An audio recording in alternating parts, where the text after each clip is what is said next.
Welcome dear rockets. आज हम देखने वाले हैं रैम्पेंट। मूवी की शुरुआत में एक जलते हुए जहाज को दिखाते हैं जिसमें दो ग्रुपों के बीच एक भीषण युद्ध चल रहा होता है। एक्चुअली ये एक यूरोपियन जहाज है जिस पर जैसन नाम के एक योद्धा ने आक्रमण करवा दिया है। इसी दौरान यूरोपियन के कुछ बेशकीमती हथियार उनके हाथ लग जाते हैं जिन्हें वे चोरी करके अपने राज्य ले जाने की तैयारी कर रहे होते हैं। तभी एक सैनिक लालच की वजह से एक छोटी सी जगह पर कुछ ढूंढने जाता है कि तभी एक खतरनाक ज़ॉम्बी उस पर हमला करके उसको काट देता है। एक्चुअली खतरनाक हथियारों के साथ में यूरोपियन लोगों ने एक ज़ॉम्बी को भी बंदी बनाकर अपने जहाज पर कैद करके रखा था, जिसने आजाद होने के बाद एक आदमी को काट लिया है। अब अपने आदमी पर हमला होता देखकर बाकी सैनिक उस ज़ॉम्बी को मार देते हैं, लेकिन वो एक गलती करते हैं। उस जख्मी सैनिक को वो अपने साथ लेकर अपने राज्य लौट जाते हैं। लेकिन उन बेवकूफों को एक बात पता नहीं थी कि ज़ॉम्बी क्या चीज होती है, और उन्हें इस बात का भी जरा भी अंदाजा नहीं था कि ज़ॉम्बी अगर किसी दूसरे इंसान को काटता है तो उस आदमी को भी ज़ॉम्बी बनना पड़ता है। इस बेवकूफी के साथ अब वो सब अपने राज्य लौट आते हैं और साथ में वो जख्मी सैनिक भी अपने घर जा रहा होता है। और अब ज़ॉम्बी का इन्फेक्शन उस आदमी में धीरे धीरे फैलता जा रहा होता है और तो और उसकी आंखें काफी ज्यादा लाल हो चुकी हैं और वो अंदर ही अंदर जानवरों जैसा बिहेवियर करने लगता है। फाइनली घर आने के बाद वो अपनी बीवी से मिलता है तो वो बहुत ही अजीब तरीके से खाना खाता है, मानो बेचारा कई दिनों से भूखा हो। अब जब रात हो जाती है तो इन्फेक्टेड आदमी धीरे धीरे ज़ॉम्बी में कन्वर्ट होने लगता है, और यही नहीं, वो अपने खुद के बच्चों को भी हमला करके मार देता है। अब जैसी पीछे से उसकी बीवी उसे देखने के लिए आती है तो वो उसको भी अटैक करके मार देता है। अब यहाँ से कहानी की शुरुआत हो चुकी थी जब वो बाहर आकर हर किसी को इन्फेक्टेड करने के प्रयास में लग जाता है, और इस तरह धीरे धीरे उस एरिया के सारे लोग ज़ॉम्बीज में तब्दील होने लगे थे। अब 3 दिन पहले का सीन दिखाते हैं जहां हम उसी जहाज को देखते हैं जिस पर जैसन के सैनिकों ने हमला किया था, बट एक्चुअली ये हमला होने से पहले की बात है। अब मुलाकात के दौरान जनरल का एक सोल्जर वहां पर एक वेपन डीलर से मिलता है और उसे गन्स के कुछ नमूने दिखाने को कहता है, जिसके बदले में वो डीलर भी अपने हथियार और गन पाउडर उसको दिखाता है। इसी बीच वो ज़ॉम्बी भी वहां पर मौजूद होता है जिसने उन सैनिकों को काट लिया था। फिर वो सोल्जर कुछ हथियारों के एक नमूने को लेकर अपने राज्य वापस आता है एंड अपने साथियों को उन बेशकीमती बंदूकों के बारे में जानकारी देता है। बट जैसे ही इस बात की भनक उस राज्य के सेनापति किम को लगती है, वो जनरल और उसके साथियों को रंगे हाथों गिरफ्तार करवा लेता है,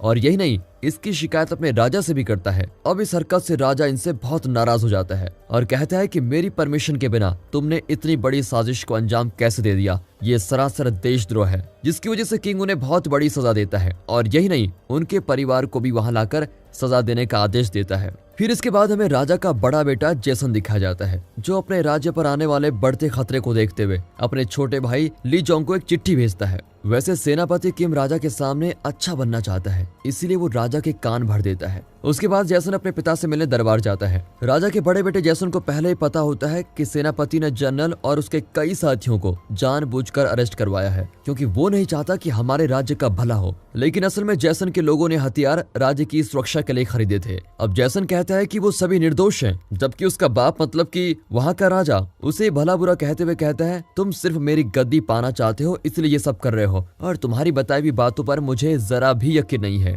बेचारे जैसन को ये सब कुछ सुनना पड़ता है, जबकि जैसन तो एक सच्चा और जिम्मेदार प्रिंस होता है और अपने काम के प्रति काफी ईमानदार भी। लेकिन जब उसे पता चलता है कि ये मेरी ईमानदारी का मजाक उड़ा रहे हैं तो वो अपने आप को सच्चा साबित करने के लिए खुद की तलवार से अपनी जान ले लेता है। ये देखकर जनरल और उसके साथियों को काफी ज्यादा दुख होता है और इस तरह वो लोग जैसन जैसे एक ईमानदार प्रिंस को खो देते हैं। अब कहानी शिफ्ट होती है आगे, जहां हम राजा के छोटे बेटे प्रिंस ली को देखते हैं जो अपने शरारती दोस्त मानवो के साथ उस गांव में आ चुका है। लेकिन उसको एक बात अजीब लगती है क्योंकि गांव में उसका स्वागत करने के लिए कोई नहीं आता। वो इसलिए क्योंकि ज़ॉम्बीज़ के अटैक के बाद उस गांव में सुख शांति तो जैसे गायब ही हो गई हो, इसलिए वो गांव एक खुले खंडर की तरह दिखाई दे रहा होता है। उस गांव में मौजूद ज़ॉम्बीज़ इस वजह से गायब हो गए हैं क्योंकि वो दिन में नहीं घूमते हैं, क्योंकि अगर वो दिन में घूमेंगे तो सूरज की रोशनी से मर जाएंगे। उसके बाद सेनापति को ये बात पता चल जाती है कि राजा का छोटा बेटा वापस आ गया है, और सेनापति नहीं चाहता कि राजा का छोटा बेटा अगला राजा बने, क्योंकि सेनापति खुद राजा के पूरे परिवार को खत्म करके खुद राजा बनना चाहता है। यहाँ पर फिर सेनापति एक चाल चलता है और वो राजा को अपने छोटे बेटे के बारे में भड़का भड़का कर उसके कान भर देता है, जिस वजह से राजा को अपने छोटे बेटे के प्रति बहुत गुस्सा आ जाता है। और यही नहीं, सेनापति यहाँ पर एक और चाल चलता है जहाँ पर वो अपनी दासी के जरिए राजा को वश में करा लेता है और वो दासी भी वही काम करती है। अब इसके बाद हमें राजा के बेटे ली को दिखाया जाता है, जिससे मिलने के लिए कुछ सैनिक वहां पर आते हैं। अब उन सैनिकों को देखकर प्रिंस ली को उन पर शक होता है और वो सोचता है कि ये लोग तो मेरे राज्य के लग ही नहीं रहे हैं और साथ ही साथ वो हथियार भी साथ लाए हैं। अब जैसे ही बात आगे बढ़ पाती तो वो लोग प्रिंस पर हमला कर देते हैं और फिर क्या था, प्रिंस और मानवो भी उन सभी से लड़ने लगते हैं। अब देखते देखते पता नहीं वहाँ पर छुपे हुए ज़ॉम्बीज़ भी उन पर हमला कर देते हैं और उनकी भीड़ काफी ज्यादा बढ़ती जाती है। इसी बीच वहाँ पर एंट्री होती है एक लेडी सोल्जर डियोक की, जिसके साथ एक और सोल्जर होता है जिसका नाम पार्क है और ये राजा के बड़े बेटे जैसन का खास आदमी था। अब देखते देखते ये चारों सभी ज़ॉम्बीज़ को मौत के घाट उतारने लगते हैं। इसके बाद पार्क ली से कहता है कि यहाँ पर खतरा है, तुम्हें मेरे साथ किसी दूसरी जगह पर चलना होगा, जबकि प्रिंस उस पर भरोसा करने से मना कर देता है। लेकिन पार्क उसको बताता है कि मैं तुम्हारे बड़े भाई का एक खास आदमी हूँ, तुम्हें मुझ पर विश्वास करना ही चाहिए। फिर यहाँ से सब मिलकर एक गाँव में जाते हैं, जहाँ पर वो लोग कुछ लोगों को देखते हैं जिनको राजा और सेनापति ने बंदी बनाकर रखा हुआ है, क्योंकि राजा को लगता है कि इन लोगों को भी ज़ॉम्बीज़ ने काट लिया है और ये लोग हमारे लिए खतरा है और यहाँ पर उनको इन्फेक्टेड लोगों की तरह रखा जाता है। पर देखा जाए तो वो लोग बिल्कुल ठीक हैं। इसी दौरान उन लोगों को पता चलता है कि ली राजा का छोटा बेटा है, तो वो सभी जोर जोर से चिल्लाते हुए उससे गुहार लगाते हैं कि वो जल्द से जल्द उन्हें आजाद करे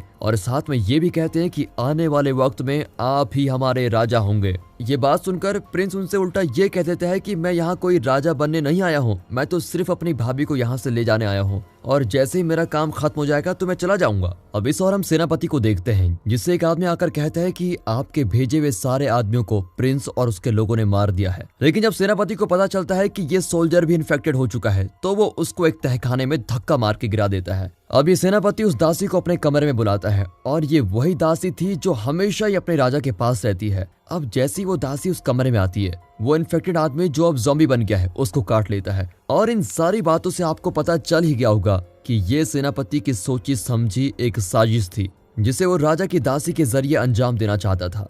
अब हम अगली सुबह ली को देखते हैं, जो उसी लड़की से बात कर रहा होता है जिसने उसकी जान बचाई थी। अब बातों ही बातों में ली उस पर लाइन मारने की कोशिश भी करता है, मानो जैसे कि वो उसको पसंद करने लग गया हो। तभी एक तरफ से लोगों की आवाज आना शुरू हो जाती है कि कुछ लोगों पर ज़ॉम्बी ने हमला कर दिया है। फिर वो लड़की ज़ॉम्बीज़ को मारना शुरू कर देती है, लेकिन उनमें से एक ज़ॉम्बी उस लड़की को पकड़ लेता है और फिर तभी वहाँ पर प्रिंस ली पहुंच जाता है और अपनी बंदी को बचा लेता है। अब सीन शिफ्ट होता है राजा के पास, जहाँ राजा अपनी दासियों के साथ मिलकर खाना खा रहा है और इस वक्त राजा की वो दासी भी वहाँ पर मौजूद है जिसे कल रात ज़ॉम्बी ने काट लिया था।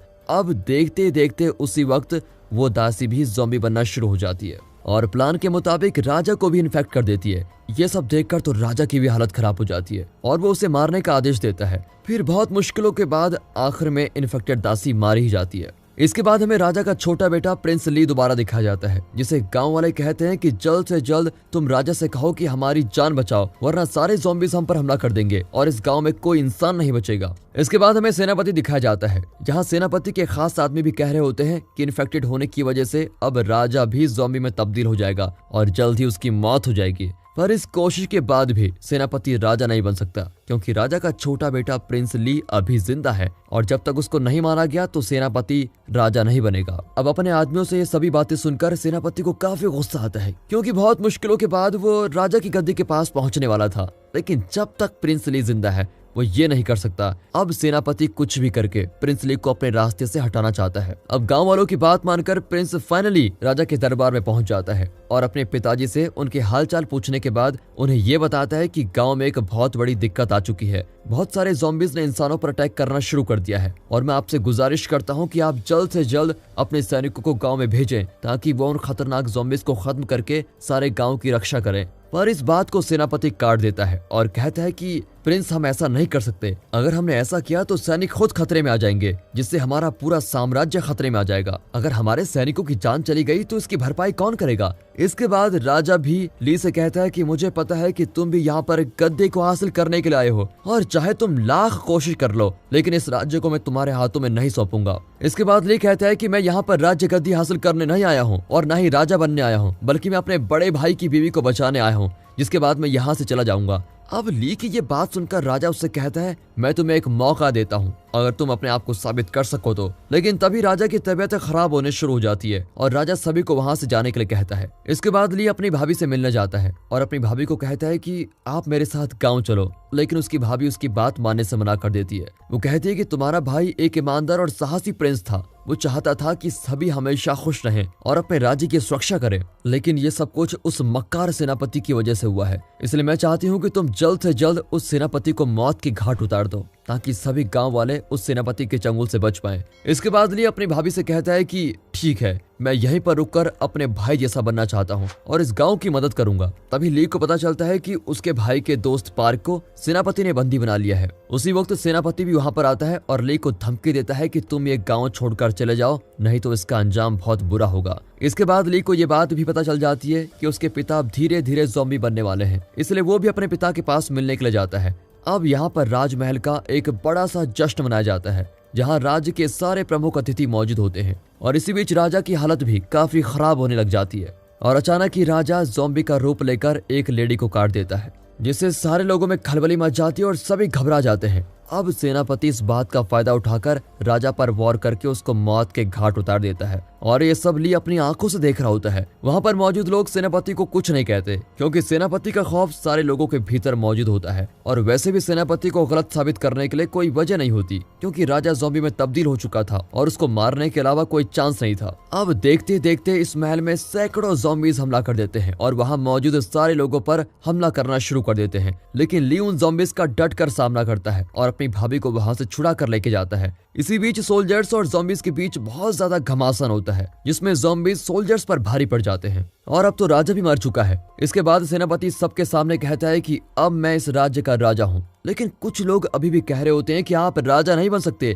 क्योंकि राजा का छोटा बेटा अभी भी जिंदा है। फिर इस बात से गुस्सा होकर सेनापति उन लोगों को चुन चुन कर अपनी बंदूक से उड़ाना शुरू कर देता है और एक एक करके वह सभी लोगों को मार देता है जो उसके खिलाफ बोलते हैं। और अब सेनापति का रास्ता साफ हो चुका था। वो जैसे ही राजा की गद्दी संभालने के लिए आगे बढ़ता है, तभी एक ज़ॉम्बी सेनापति को काट लेता है। ये देखकर तो सेनापति के साथी उससे कहने लगते हैं कि अब तो तुम भी इन्फेक्टेड हो चुके हो और तुम भी राजा बनने लायक नहीं हो। और वो सब एक एक करके सेनापति पर हमला कर देते हैं, क्योंकि उसने भी राजा के साथ कुछ ऐसा ही किया था। लेकिन सेनापति किसी को भी अपने पास नहीं आने देता और एक एक करके सभी को अपनी तलवार से मार डालता है। अब फाइनली सूरज की रोशनी की वजह से वहां पर हमला करने वाले सभी ज़ॉम्बीज निकलकर भाग जाते हैं। इसके बाद हमें ली दिखाया जाता है, जो अपनी भाभी से कह रहा होता है कि इस जगह को जल्द से जल्द छोड़ देंगे हम, क्योंकि अब इस गांव में काफी ज्यादा ज़ॉम्बीज फैल चुके हैं और हमारा यहाँ बच पाना काफी मुश्किल है।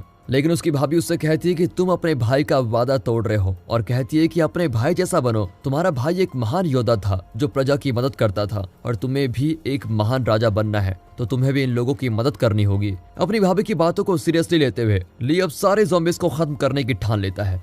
अब ली प्लान बनाता है कि वो सारे ज़ॉम्बीज को इकट्ठा करेगा और उनको जलाकर मारेगा। इसलिए वो बहुत बड़ी मात्रा में तेल के बारूद का इंतजाम करता है, जिससे वो सारे ज़ॉम्बीज को मार सके। और फिर उसके साथ पार्क और सारे गांव के लड़के खड़े हो जाते हैं और उसकी मदद करने लगते हैं। इसके बाद सेनापति को दिखाया जाता है, जो कि अपने हाथ काट लेता है। वो बेवकूफ सोच रहा होता है कि अगर मैं अपने हाथ को काट लूंगा तो शायद ज़ॉम्बी बनने से बच जाऊंगा, लेकिन वो भी धीरे धीरे ज़ॉम्बी बनता जा रहा होता है। अब सेनापति को ढूंढते हुए ली और मानवो वहां पर पहुंच जाते हैं और उन दोनों के बीच एक खतरनाक फाइट होती है। सेनापति से बचते हुए ली कमरे से बाहर आ जाता है, क्योंकि बाहर धूप निकली होती है और ली को पता है कि सेनापति अब ज़ॉम्बी बन चुका है और वो धूप में नहीं आएगा। लेकिन ली का दोस्त मानवो उसी कमरे में फंस जाता है। सेनापति उसको बेरहमी से मौत के घाट उतार देता है, जिसको देखकर ली को काफी बड़ा सदमा भी लगता है। अब जैसे ही वहां से जाने के लिए निकलते हैं, तभी मौसम बदल जाता है और धूप की जगह अंधेरा हो जाता है। इसके कारण जितने भी छुपे हुए ज़ॉम्बीज वहां होते हैं वो बाहर आकर हमला कर देते हैं। एक्चुअली यही तो सेनापति चाहता था कि गांव वाले सारे मारे जाएं।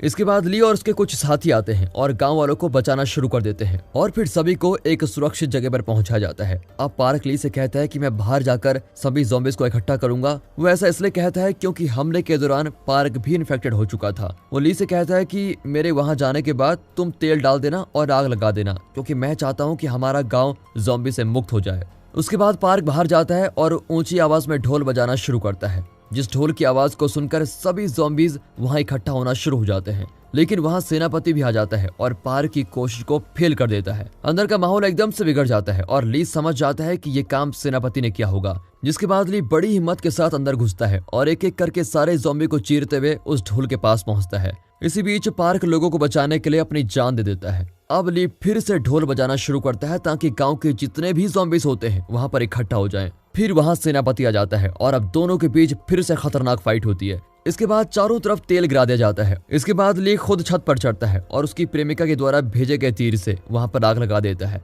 अब सभी ज़ॉम्बीज़ मारे जाते हैं, लेकिन सेनापति साइड में हो जाता है और वो जिंदा बचता है। वो भी छत पर आ जाता है और फिर उन दोनों में एक बार फिर से खतरनाक फाइट होती है और फाइनली ली सेनापति की छाती में खंजर खोपकर उसको आग में फेंक देता है, जिससे इस कहानी का सबसे मास्टरमाइंड एंड खतरनाक विलन सेनापति मारा जाता है। अब सभी ज़ॉम्बीज़ को मरता हुआ देखकर सारे काफी खुश होते हैं। सभी लोग जश्न मनाते हुए ली को अपना अगला राजा स्वीकार करते हैं और भाभी के बताए हुए रास्ते पर जब ली ने इतनी बड़ी सफलता हासिल कर ली थी तो उसकी भाभी भी उससे बहुत खुश होती है। अब एक काम और बाकी था जब उन्हें पता चलता है कि थोड़ी दूर कुछ और इंसान फंसे हुए हैं जिनको अभी भी कुछ ज़ॉम्बीज़ ने घेर के रखा हुआ है। तभी प्रिंसली वहां पर अपने साथियों के साथ उन लोगों को बचाने के लिए निकल पड़ता है और इसी सीन के साथ ये मूवी यहाँ पर खत्म होती है। बाकी दोस्तों, स्टोरी अच्छी लगी हो, मूवी अच्छी लगी हो, एक्सप्रेशन अच्छा लगा हो, वीडियो को लाइक कीजिए और चैनल को सब्सक्राइब कर दें। बाकी मिलते हैं अगली वीडियो में, तब तक के लिए गुड बाय, अपना ख्याल रखिए and finally thanks for watching.